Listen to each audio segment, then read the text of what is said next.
Saya adalah Ketua Umum Partai Persatuan Pembangunan. Kita tidak ingin konflik lagi. Yang itu yang kita inginkan. Setelah pemilu sudah dekat. Menurut saya ini hanya sekedar memanfaatkan situasi aja. Ada masalah internal di dalam Partai Persatuan Pembangunan. Dari masalah-masalah internal ini kemudian ada banyak orang yang mencoba untuk memancing. Nah, untuk mendapatkan keuntungan di sana.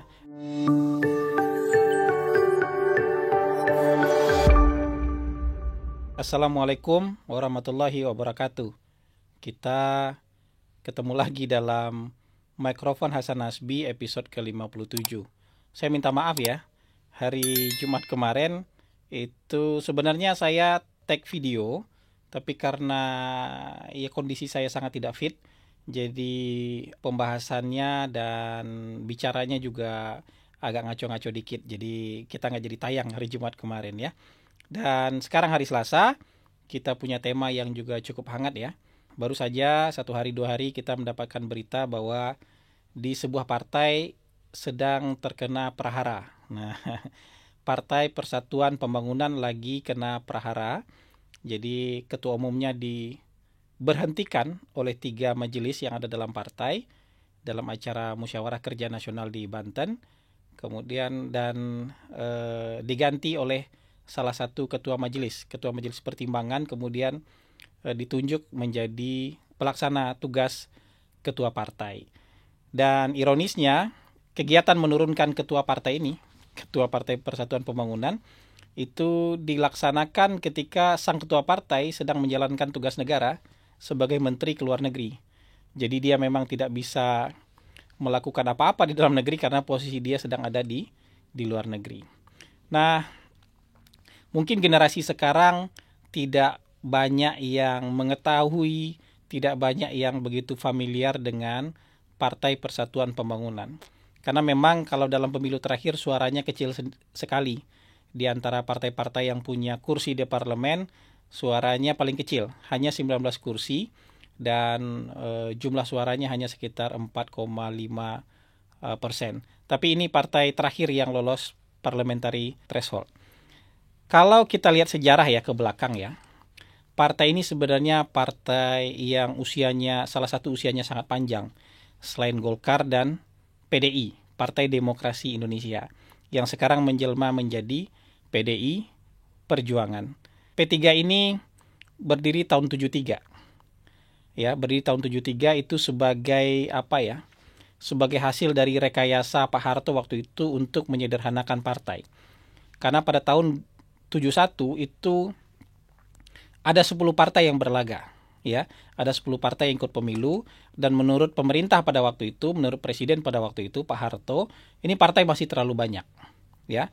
Partai yang terlalu banyak ini harus kita kelompok-kelompokkan lebih sederhana lagi, menjadi 3 partai. Awalnya Pak Harto ingin mengumpulkan partai-partai agama menjadi satu partai. Jadi partai berbasis Islam, partai berbasis Kristen, berbasis Katolik, itu menjadi satu partai. Kemudian partai-partai yang beraliran nasionalis agak kiri, PNI, gitu ya, Partai Murba, gitu ya, PSI, itu bergabung menjadi satu partai. Kemudian ada para birokrat, tentara, itu bergabung menjadi golongan karya, ya, menjadi golongan karya. Tapi akhirnya memang nggak nyambung ya, partai-partai berbasis agama ini, walaupun basis mereka agama, nggak bisa digabungkan dalam satu partai. Akhirnya partai seperti Partai Katolik, Partai Kristen Indonesia, Parkindo, kemudian nggak bisa bergabung ke dalam Partai Persatuan Pembangunan. Mereka akhirnya memilih bergabung ke dalam Partai Demokrasi Indonesia. Nah, di Partai Persatuan Pembangunan itu ada empat tulang punggung atau 4 organisasi yang menjadi pendiri Partai Persatuan Pembangunan ini. Mereka adalah NU, kemudian Parmusi, Partai Muslimin Indonesia. Parmusi ini gantinya Masyumi, karena Masyumi di zaman Orde Lama sama Bung Karno dibubarkan. Jadi kemudian menjelma menjadi Parmusi. Kemudian ada PSII, Partai Syarikat Islam Indonesia, dan PERTI, Persatuan Tarbiyah Islam. Jadi empat ormas ini yang kemudian, atau 4 kekuatan politik ini yang kemudian digabungkan menjadi Partai Persatuan Pembangunan. Nah, dalam sejarahnya Partai Persatuan Pembangunan ini menjadi oposisi yang sangat kuat pada zaman Orde Baru loh. Ya. Perolehan suara mereka ya sebagian besar di atas 20% lah. Dan mereka berisi tokoh-tokoh yang kawakan, yang skill, kemampuan politiknya tidak kalah dengan orang-orang Golkar pada saat itu. Walaupun perolehan suaranya jauh lebih kecil dibandingkan Golkar yang 60-an% pada waktu itu, P3 beberapa kali itu 20-an%, sempat tertinggi 27%, tapi mereka itu bisa mengguncang politik Indonesia. Partai ini partai yang besar dengan punya sejarah para politikus-politikus kawakan yang pernah mengguncang politik Indonesia. Tahun 88 dalam pemilihan presiden di MPR tahun 88 itu ketua P3 itu nyaris jadi wakil presidennya Pak Harto. Namanya Jailani Naro, ya. Jailani Naro ini politikus kawakan yang hampir saja membuat Pak Harto oleng di MPR pada waktu itu. Karena Pak Harto waktu itu menginginkan wakil presidennya Pak Sudarmono. Nah, Pak Sudarmono ini adalah seorang tentara birokrat, ya, yang ada di belakang meja dan tidak disukai oleh fraksi ABRI pada waktu itu. Nah, kemudian Jailani Naro tuh mampu tuh mengkonsolidasikan dukungan dari fraksi ABRI, sehingga dia kemudian memunculkan nama dia sebagai calon wakil presiden alternatif. Jadi itu mungkin satu-satunya dalam sejarah Orde Baru ada 2 calon wakil presiden yang hampir bikin Pak Harto oleng. Karena fraksi ABRI, fraksi yang harusnya ada di belakangnya Pak Harto pada waktu itu di MPR, nggak suka dengan Sudarmono dan mau mendukung Jailani Naro. Tapi ya kemudian Pak Harto intervensi dengan sekuat tenaga. Akhirnya Jailani Naro tidak bisa dipilih sebagai wakil presiden karena Pak Harto memasukkan pasal dalam tanda kutip bahwa calon wakil presiden adalah orang yang bisa bekerja sama dengan presiden terpilih. Jadi kemudian itu normatifnya, tapi di belakangnya ada banyak tekanan-tekanan pada waktu itu, sehingga yang terpilih akhirnya tetap Pak Sudarmono. Tapi bagaimanapun politik Indonesia goncang pada saat itu. Itu jadi pembicaraan yang luas di seluruh Indonesia. Waktu itu belum ada media sosial, baru ada TV, koran, dan radio aja. Tapi itu menjadi berita yang hangat dan jadi perbincangan publik di seluruh Indonesia pada saat itu. Itu namanya Jailani Naro. Pada waktu Ibu Mega menggantikan Gus Dur, setelah Gus Dur dilengsarkan oleh MPR, itu ada pemilihan calon wakil presiden untuk Ibu Mega. Ada 3 yang maju pada waktu itu. Yang pertama itu Akbar Tanjung dari Golkar. Yang kedua tuh Susilo Bambang Yudhoyono. Ya, dia seorang tentara dan kemudian dicalonkan juga menjadi salah satu calon wakil presidennya Ibu Mega. Dan yang ketiga itu namanya Hamzah Has. Hamzah Has ini ketua umum Partai Persatuan Pembangunan pada saat itu. Dan yang menang karena dia jago.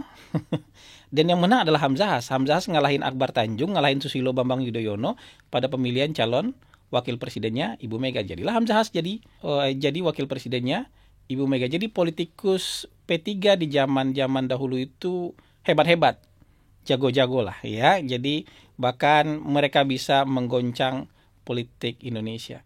Pada waktu itu juga sebenarnya salah satu faktor yang menyebabkan lemahnya pemerintahan Presiden Gus Dur itu adalah keluarnya ketua P3. Ketua P3 waktu itu namanya Hamzah Has, itu Menteri Koperasi kalau nggak salah, itu mengundurkan diri dari kabinetnya Gus Dur karena Gus Dur melakukan lawatan ke Israel. Jadi ini salah satu pemicu, walaupun banyak faktor yang menyebabkan runtuhnya Gus Dur, tapi yang melemahkan, salah satu aksi yang bisa melemahkan pemerintahan Gus Dur pada waktu itu adalah keluarnya ketua P3 dari kabinet Gus Dur. Jadi gitu, emang P3 ini punya sejarah yang besar dan penuh dengan politikus kawakan. Nah, memang sayangnya setelah 2014 ke sini P3 itu dilanda perpecahan yang panjang. Setelah Surya Dharma Ali itu berhenti atau diberhentikan dari ketua umum P3 karena terkait kasus korupsi, karena ditangkap oleh KPK. Setelah itu terjadi dualisme yang panjang antara kubu Romahur Muzi dengan kubu Jan Farid. Ya. Dan ini sulit sekali diselesaikan. Waktu itu mereka saling perang keabsahan di Kumham dan segala macam, dan itu sulit untuk diselesaikan. Baru tahun 2018 mereka islah, jadi bersatu, kemudian di bawah Romahur Muzi. Tapi itu pun faksi-faksi yang bertentangan ini tetap ada. Dan sekarang perpecahan itu berlanjut. Meskipun mereka punya ketua umum, itu menjadi menteri, satu menteri kepercayaannya Pak Jokowi, menteri yang strategis sekali untuk melanjutkan cita-citanya Pak Jokowi membangun IKN, yaitu Suharto Manoarfa itu kan ketua umum P3, sekaligus menteri kepala Bappenas, menteri perencanaan pembangunan sekaligus kepala Bappenas. Seluruh konsep pembiayaan dan segala macam tentang ibu kota negara ada di kementerian ini.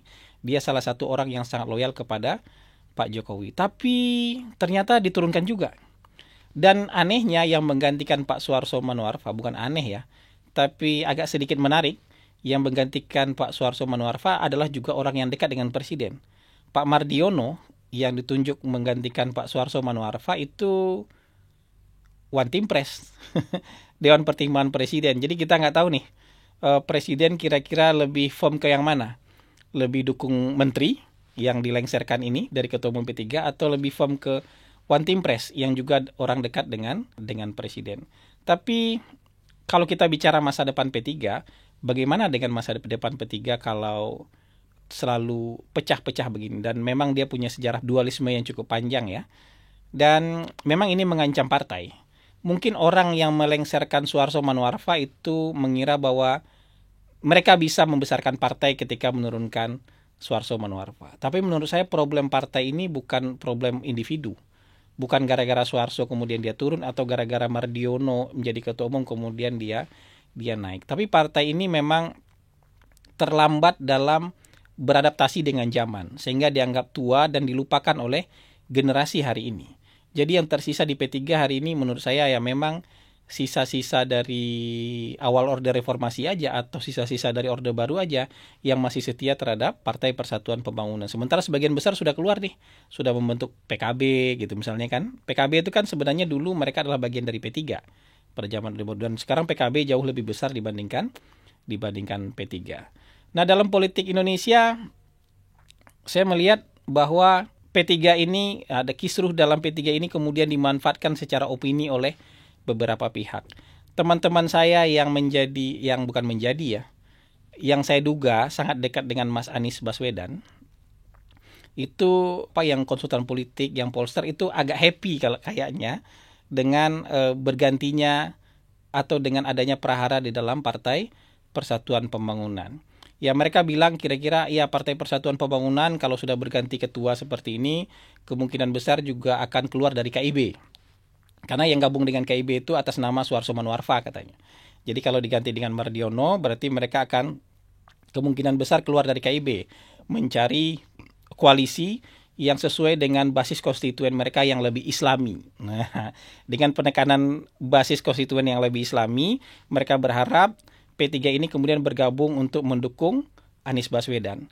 Memang secara politik kelihatan partai-partai yang mau mengusung Anies Baswedan agak buntu jalan diskusinya hari ini, ya. Agak buntu karena kalau Nasdem dengan PKS kayaknya sudah sehati lah mau mengusung Anies Baswedan, tapi mereka tidak cukup. Dan diskusi mereka dengan Demokrat sepertinya agak-agak buntu. Saya tidak tahu kenapa buntu, padahal tinggal 3 partai ini yang ada di luar koalisi ini. Jadi sepertinya agak sulit untuk menjalin kesepahaman bersama dengan Partai Demokrat. Saya yakin kalau sudah sepaham jauh-jauh hari mereka sudah bisa deklarasi dukung Anies Baswedan. Nah, kalau Nasdem sama PKS saja itu baru 109 kursi. Kurang beberapa kursi lagi. Nah, tapi kalau ditambah dengan P3, ditambah dengan 19 kursinya P3 cukup. Jadi makanya ada opini-opini sekarang yang digembar-gemborkan ya P3 akan sangat mungkin keluar dari KIB, kemudian bergabung dengan koalisi Nasdem PKS sehingga bisa mengusung Anies Baswedan. Catatan di atas kertas menurut saya masuk akal aja seperti itu. Tapi apakah misalnya prahara di P3 ini merupakan sebuah operasi khusus dari Nasdem atau PKS atau dari Anies Baswedan untuk mengambil P3 masuk ke koalisi mereka, wallahu alam. Karena belum ada bukti-bukti yang solid untuk mengarah ke sana. Menurut saya ini hanya sekedar memanfaatkan situasi aja. Ada masalah internal di dalam Partai Persatuan Pembangunan, kemudian dari masalah-masalah internal ini kemudian ada banyak orang yang mencoba untuk memancing, untuk mendapatkan keuntungan di sana. Dan salah satu yang memang bisa diuntungkan kalau P3 keluar dari koalisi Indonesia Bersatu adalah Nasdem dan PKS. Tapi apakah akan sampai ke sana? Wallahu alam. Sebab Mardiono sendiri, Ketua PLT P3 terpilih yang menggantikan Suharso Manoarfa, itu menyatakan bahwa mereka akan tetap berada di KIB. Sebenarnya buat koalisi Indonesia Bersatu sendiri juga P3 kemudian keluar, itu tidak punya efek yang signifikan terhadap pengusungan capres. Karena Golkar plus PAN saja itu sudah cukup untuk mengusung capres. Karena Golkar 85 kursi, kemudian PAN 44 kursi. Sudah lebih dari cukup untuk mengusung calon presiden. Jadi sebenarnya P3 ini memang partai yang keluar dari KIB nggak apa-apa, bergabung dalam KIB akan menjadi semakin kuat. Tapi bagi Nasdem dan PKS, P3 sangat berharga. Kalau komunikasinya buntu dengan Demokrat, maka P3 bisa jadi penyelamat mereka. Dengan 19 kursi P3 itu bisa menjadi penyelamat mereka. Tapi apakah akan sampai ke sana? Wallahu alam. Saya yakin juga Suharso Manoarfa tidak tinggal diam. Bagaimanapun dia adalah seorang menteri, kepala Bappenas, yang berhadap-hadapan dengan One Team Press. Saya rasa tidak akan semudah itu dia untuk menyerah. Dan ini akan, menurut saya, akan jadi konflik panjang lagi nih, kalau tidak segera diselesaikan dengan bijak oleh partai yang punya sejarah panjang ini, partai yang pernah punya tokoh-tokoh besar ini. Konflik panjang ini akan menjadi pisau bunuh diri buat Partai Persatuan Pembangunan. Dan kebesaran partai ini, partai yang mungkin sepanjang Orde Baru tidak bisa dikalahkan di Jakarta. Di Jakarta ini P3 selalu menang di zaman Orde Baru loh. Jadi Golkar nggak bisa ngalahin P3 di sepanjang zaman Orde Baru. Dan kebesaran ini mungkin pelan-pelan akan hilang, akan habis ditelan oleh zaman karena mereka bersengketa di dalam. Saling memakan diri sendiri, saling menyakiti diri sendiri, sehingga akhirnya ditinggalkan oleh masyarakat. Terima kasih, itu saja yang mungkin bisa saya bahas. Wabillahi taufik wal hidayah. Wassalamualaikum warahmatullahi wabarakatuh.